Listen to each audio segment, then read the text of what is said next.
All right, welcome to Performing Bodily Difference and Disability.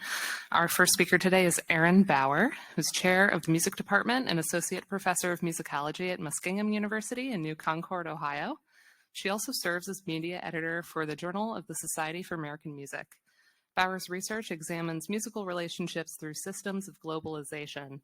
In particular, she explores the interconnection between genre and identity as an implication of global processes. Her current book, forthcoming in 2023 from the University of Illinois Press, addresses the worldwide spread of Texas-Mexican accordion music.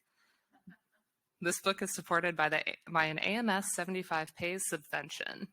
Bauer's writing appears in Rock Music Studies, the Latin American Music Review, Latino Studies, the Journal of Music History Pedagogy, the Journal of Popular Music Studies, American Music, and a number of essay collections. Preceding her time at Muskingum, Bauer spent 4 years at the University of Wisconsin-Whitewater and 3 years at Laramie County Community College in Wyoming. She holds a PhD in musicology from Claremont Graduate University, and her paper today is entitled Performing Disability, Stutter Songs in the Late 20th Century. Welcome, Erin.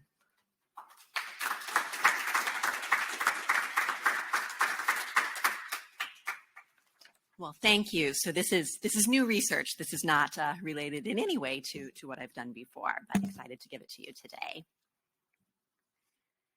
As early as 1649, musical representations of stuttering entered the popular consciousness in Euro-American society. For example, Francesco Cavalli's opera Il Giasone, as Andrew Oster notes, the most frequently performed opera of the 17th century, notates a pronounced and symbolically significant stutter in the vocal lines of the character demo. Joining common and equally symbolic representations of blindness, such as Wotan and Wagner's Ring Cycle of the 1800s, King Arkell and Debussy's Pelléas de Melisande of 1902, and King Timur in Puccini's Turandot of 1926, to name a few, and physical impairment, including Alberich in Wagner's Ring, and the title character in Verdi's Rigoletto of 1851. Operatic presentations in the years following Cavalli's 17th century example include a number of characters who stutter. For example, Don Curzio in Mozart's Le Nozze di Figaro of 1786, Baschek in Smetana's Bartered Bride of 1866, Jamil in Offenbach's Le Conte of Man of 1881, and the title character in Britten's Billy Budd of 1924. By the early 20th century, commercial music in the United States, or Tin Pan Alley, frequently used the musical representation of disability, as Daniel Goldmark notes, quote, most notably stuttering, as a popular novelty. These include Katie, written by Jeffrey O'Hara in 1918, Oh Helen, written by Chas R. McCarran and Carrie Morgan in 1919, and Lilla Lillian, written by Jack C. Smith in 1923. And we can listen to just a little bit of the first of those.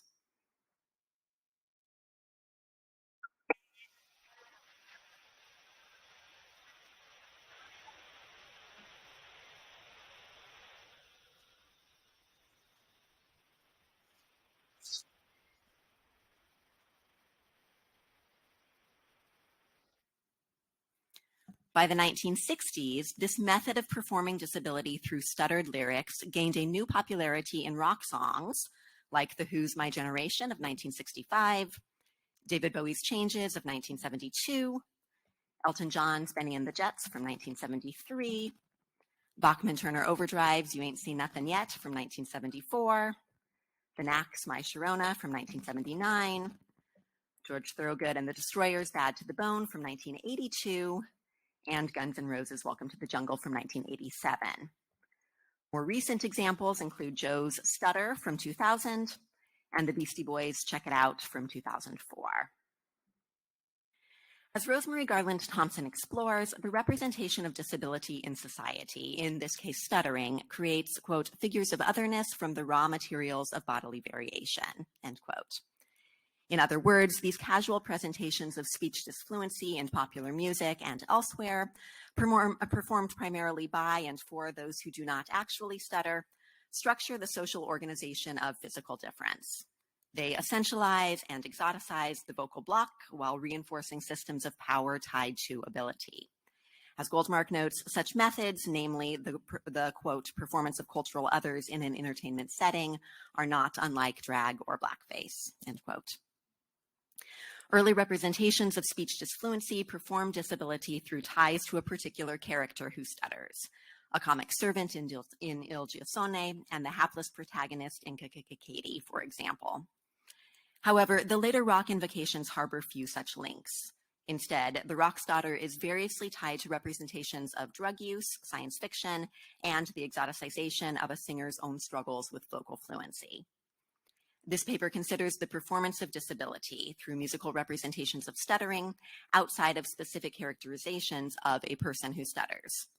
These representations remove earlier stereotypes tied to disability, but create new problems in connections between speech and cultural, quote, abnormality. This analysis traces the inclusion of stuttering vocalizations in US American popular songs of the late 20th century. It considers the compositional intent and audience-based reception of these songs. It positions them amidst earlier such representations and the scholarly discourse of disability studies to problematize the performance of disability in a seemingly unrelated context of non-narrative rock songs.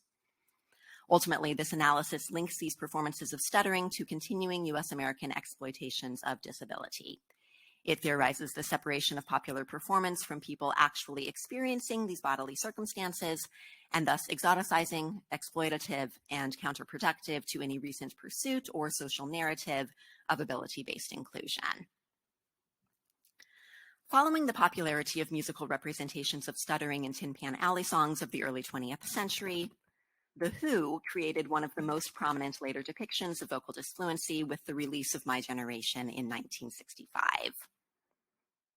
Contrasting creation stories regarding the representation of stuttering in the song obscure guitarist Pete Townshend's initial reliance on the actual vocal disfluencies of blues musician John Lee Hooker, whose Stuttering Blues from 1953 seems to have served as the key inspiration for the vocal blocks represented in The Who's offering.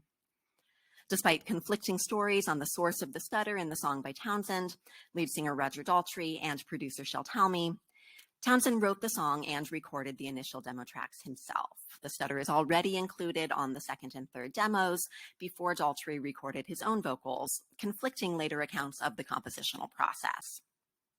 As Townshend explains in his 2012 autobiography, quote, "Manager Chris Stamp picked up on a stutter in my vocal in the second demo, so I played him John Lee Hooker's Stuttering Blues. Roger Daltrey had been experimenting with stuttering on stage ever since Sonny Boy Williamson Jr. had joined us on harmonica at our first marquee dates. Sonny Boy uses a stutter rhythmically when he sings. Before I completed the third demo, we experimented until the stutter became exaggerated and obvious." So first I thought that we could listen to a little bit of this Stuttering Blues by John Lee Hooker.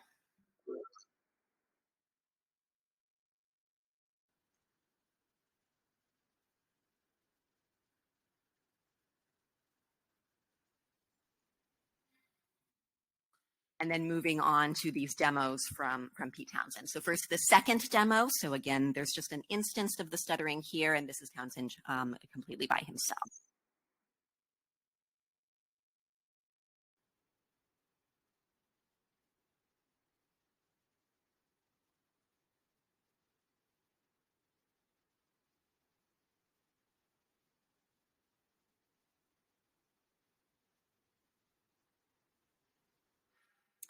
All right. Following that, we'll listen to the third demo. So this is where that stutter has been exaggerated. Again, just Pete Townshend on his own.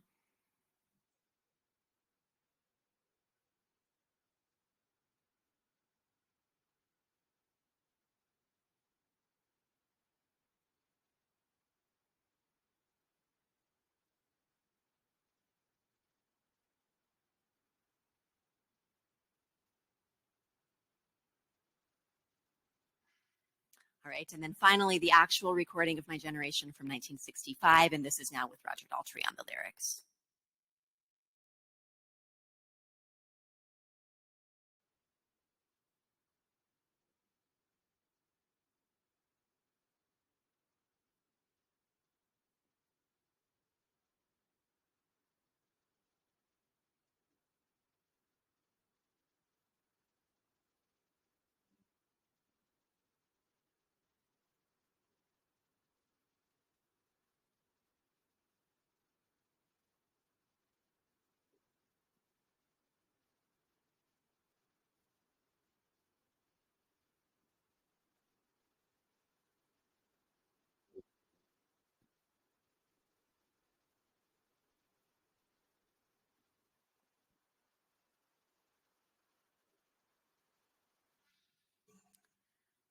From this telling, corroborated by extant versions of the second and third demo recordings, the vocal blocks integral to the final recording were directly influenced by musicians who struggled with speech disfluencies in real life. Townsend's use of the stutter was calculated to entertain, to provide a distinctive hook for the song and thus generate revenue through an inauthentic performance of disability. In a 2002 interview, he further describes this process, quote, "I always wrote to the strengths of the band. I put in a stutter because Roger and I were both huge fans of John Lee Hooker and Johnny Cash, and both of them occasionally stuttered." In this regard, the performance of My Generation falls closely in line with earlier representations of stuttering in popular song. Goldmark discusses the presentation of vocal disfluency in Tin Pan Alley songs as unremarkable novelty, a quote, "incidental feature or selling point of a typical such offering that is not essential to listeners' understandings of the song's construction."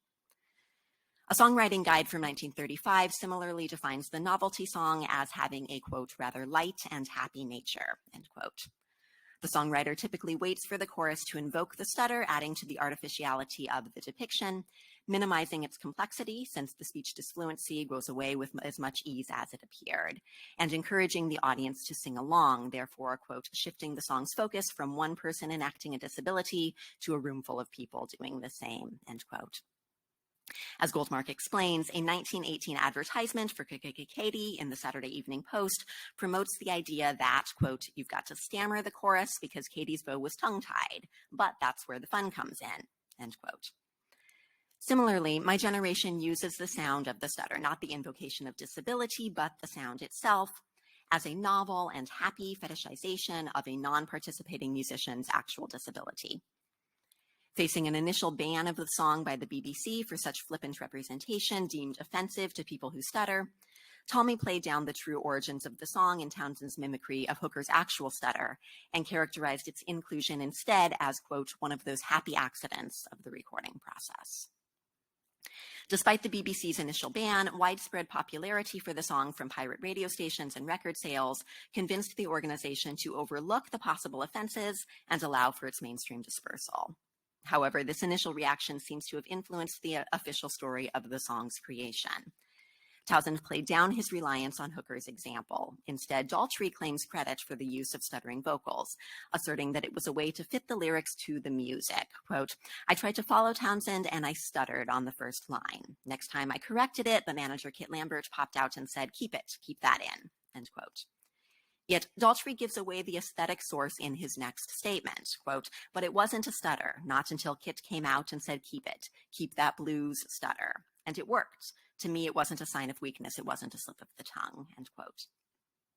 Daltrey's reference to the technique as a blues stutter hints at Townsend's initial story, an aesthetic choice that was not emphatically a stutter and therefore certainly not a sign of weakness. Instead, it represents a novelty, a fetishization of the sound made popular by Hooker's actual disability, although stuttering blues is itself Hooker's satirical representation of his own experiences with speech disfluency in life, but as is common, rarely in song. Similarly, this description corresponds to Goldmark's analysis of early 20th century song as depicting men who stutter as, quote, "effeminate and therefore weak and vulnerable," end quote. Townsend and Daltrey then both seem to take influence from earlier depictions of speech disfluency in song. Alternative explanations for the inclusion of stuttering vocals in My Generation further obscure the song's origins in an appropriated representation of disability. For example, various associated parties have explained the use of the stutter as representing, as Townsend notes, quote, "some pilled-up mod dancing around trying to explain to you why he's such a groovy guy, but he can't because he's so stoned he can hardly talk," end quote. Daltrey corroborates this origin story in an interview with Uncut magazine in 2001. Quote, "When we were in the studio doing My Generation, Kit Lambert came up to me and said, 'Stutter.' I said, 'What?' He said, 'Stutter the words. It makes it sound like you're pilled,'" end quote. Alternatively, band members and others have suggested an origin story in an implication of the expletive in the lyrics, quote, "Why don't you all fade away?" As Daltrey notes, we were all in the mood for a bit of aggression. We were in the mood to tell everyone to fade away. Finally, Daltrey has implicated his own stutter in the original inclusion of vocal disfluency on the recording. Quote, "I have got a stutter. I control it much better now in 2001, but not in those days," end quote. This array of mythologies severed the song's initial ties to a person who stutters and the corresponding fetishization of the associated sound in favor of a series of pretexts seemingly designed to appease mainstream acceptance of the song, i.e., to remove perceived offenses against those who stutter and thus discourage the initial radio ban and any later such evaluations. Townsend and Daltrey seem to anticipate and thus curb any possible disapproval from potential audiences in the performance of disability as a mere fetishization of sound. Yet, these alternative origin stories insert further interpretive trepidations in the suggestion of a stutter as representative of drug use and lyrical aggression. They portray a vocal block as inherently other, thus constructing disability as deviant and perpetuating systems of power that place people who stutter and demonstrate other socially constructed disabilities as outside of the norms of society. Following The Who's manipulation of vocal disfluency in My Generation, a number of artists recorded similar representations of disability, thus collectively building a cultural interpretation of people who stutter as Garland Thompson articulates, quote, the embodiment of corporeal insufficiency and deviance, and accordingly, a repository for social anxieties about vulnerability, control, and identity, end quote. For example, Elton John inserted the stutter into Benny and the Jets to depict a sci-fi rock goddess, the characteristic vocal block variously embodying the, quote, futuristic robotic theme of Benny Taupin's lyrics and the excessive drug use of the music industry. As Taupin explains, quote, the ba-ba-ba was pure Elton. I didn't write it that way, but it was a great interpretation because the whole idea of Benny and the Jets was almost Orwellian, you know. It was supposed to be futuristic. They were supposed to be a prototypical female rock and roll band out of science fiction, automatons. So when Elton did that very hypnotic ba-ba-ba, it worked, end quote. And we can listen here to just a little bit of Benny and the Jets.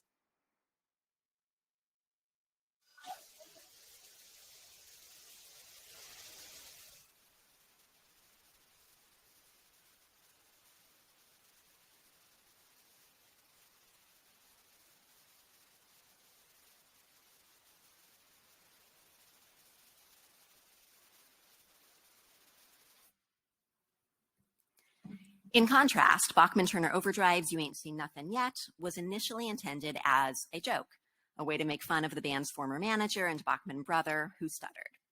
As Randy Bachman notes, quote, my brother Gary stuttered. We thought just for fun we'd take this song and I'd stutter and we'd send it to him. He'll have the only copy in the world of this song by BTO. However, in preparing a new album for release, Mercury Records requested the band provide an additional song. Randy Bachman agreed to include You Ain't Seen Nothin' Yet if he could re-record the vocals. Fetishizing the sound of vocal disfluency, the record company instead insisted on releasing the original recording. As such, a private construction of disability directed at a family member who stuttered, a representative system of power in itself, instigated the construction of disability across a broader cultural context. According to Garland Thompson, such depictions of disability hear the mimicry of a person's actual disfluency, quote, attaches meanings to bodies. Bodies considered to be superior to those characterized as disabled, here by way of a stutter, assume societal power. Outside of notions of inclusivity, the representation of disability in popular songs sets up physical impairment as a spectacle, setting up hierarchical systems that attribute power to those who, as Garland Thompson notes, are, quote, sheltered in the neutral space of normalcy, end quote. And we'll listen to just a little bit of You Ain't Seen Nothin' Yet.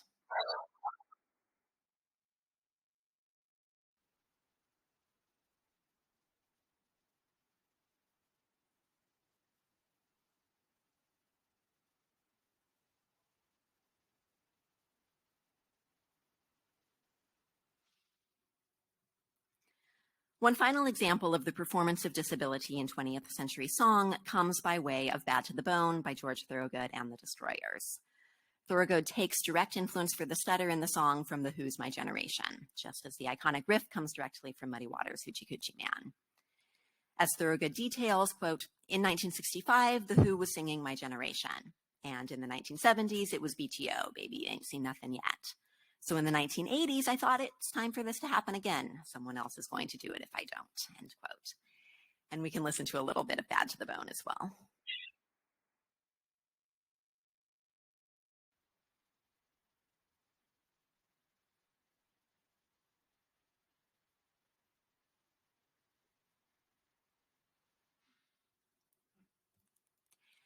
In this regard, The Who's initial representation of Hooker's speech disfluency influences more than just the original audience's interpretation of disability. Moving through later musicians like John, BTO, and Thorogood, this representation of disability constructs a cultural understanding of bodies, which bodies conform to social expectation, which are othered as a spectacle of human experience, which hold power, and which display bodily vulnerabilities that contemporary society claims must be denied, avoided, and eliminated. The performance of vocal disfluency in popular songs from the second half of the 20th century builds on the history of such representation through time to simultaneously exaggerate and dismiss as frivolous bodily difference, and to solidify systems of power that place those with such differences as outside of, quote, normal society. This form of representation is harmful, and our lasting commitment to these popular songs and analogous practices challenges any meaningful effort at equity and inclusion. I thank you.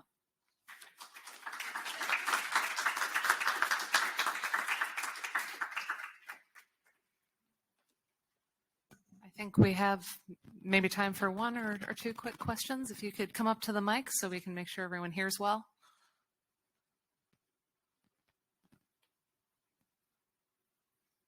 Hello. Great stuff. Thank you. Can you talk about the fact that they're all men? So, yes, I haven't gotten all the way into that yet, but one of the aspects is that in the realm of people who are actually diagnosed with a stutter, it tends to be overwhelmingly men. And so at least, with those Tin Pan Alley songs, that's part of it, right? Is that the people that we're seeing who have a stutter are men. And so when we're characterizing those particular characters, they tend to be men. I also think that there's something there with the blues tradition more than just John Lee Hooker, and that's that connection that I'm trying to make and haven't completely fleshed that out yet. But I think that when we look at these Tin Pan Alley songs and then think about, okay, how is the blues tradition playing into all of that, and then leading into, okay, these 1960s rock songs, I think that is such a masculine-oriented tradition or set of traditions that all also kind of plays into it. So that's about as far as I've gotten with that. But yeah, I think you're right. There's something there.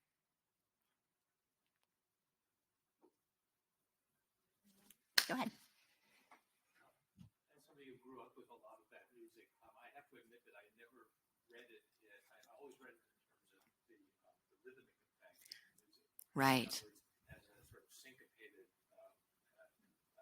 strand that was independent of the very, very strongly articulated beats. Mm-hmm. And I wonder if there's a way to read this as empowering for the stuttering voice.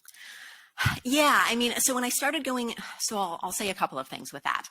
One, so I teach a class on music and disability, which is where this came from. And I teach Daniel's article talking about Tin Pan Alley music. And so I have students that start bringing in, okay, well, what about this? What about this? What about this? And my initial thought was, I don't think those songs from the 1960s, 1970s really have anything to do with an actual stutter. And so I went into this thinking, okay, well, even if it doesn't, is that vocal effect of a stutter still problematic in any way? Which I would argue that I think that it is.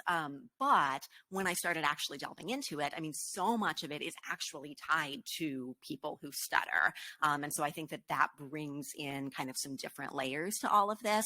But at the same time, when I was going through, coming at this from an angle of, I think that it is problematic in the way that it's being represented, I also found a lot of audience members who really connected. So people that they themselves struggled with vocal disfluencies, that they actually really, really connected because they felt like these were songs that were very representative of themselves and the way that they spoke. And so I think that's interesting. I don't know how many people are listening to these songs and reading them actually as a stutter. And I don't know if people are seeing that then as being empowering or not empowering. But I think that there's maybe more work to be done there to talk to people who are listening to these and how are you experiencing this? And those that have a stutter, are you seeing this as empowering or are you seeing this as problematic in some way? So, yeah. Or as both simultaneously, exactly. Yeah.